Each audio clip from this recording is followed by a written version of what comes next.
No, it is a historical victory. It's a historical day, not just for the people of Trivandrum and the Karyakartas of Trivandrum, but for every Karyakarta of BJP NDA across the state, because we have made very significant strides in our vote share, in our political footprint, in across the state, in many local bodies. We are today in hardcore areas of the LDF and the UDF.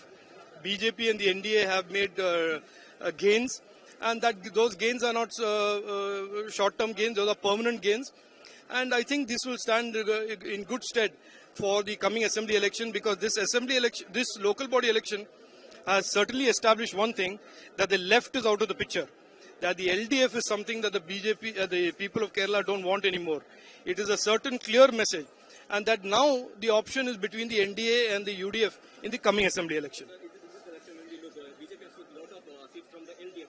Right now, we are honestly saying that there's a deal happened between LDF and BJP. So how are you going to respond to that? Look, I have a simple rule of not responding to Congress on anything, because whatever they say usually is nonsense.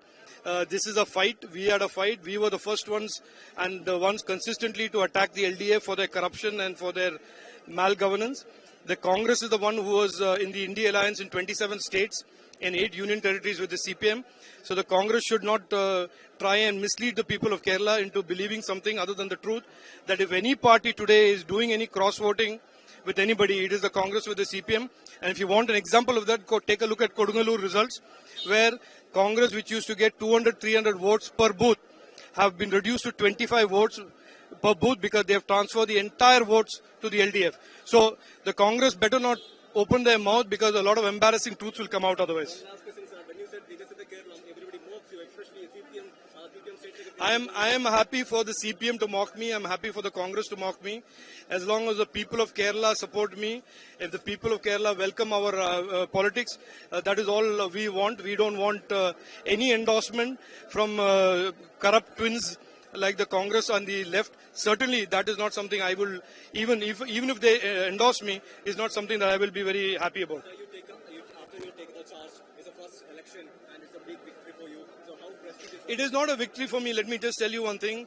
This is a party that has tremendously hardworking, committed, sincere cadre and Karyakartas who have all worked for the last 6 months very diligently, very sincerely, with this vision of Prime Minister of Vikasitha Kerala.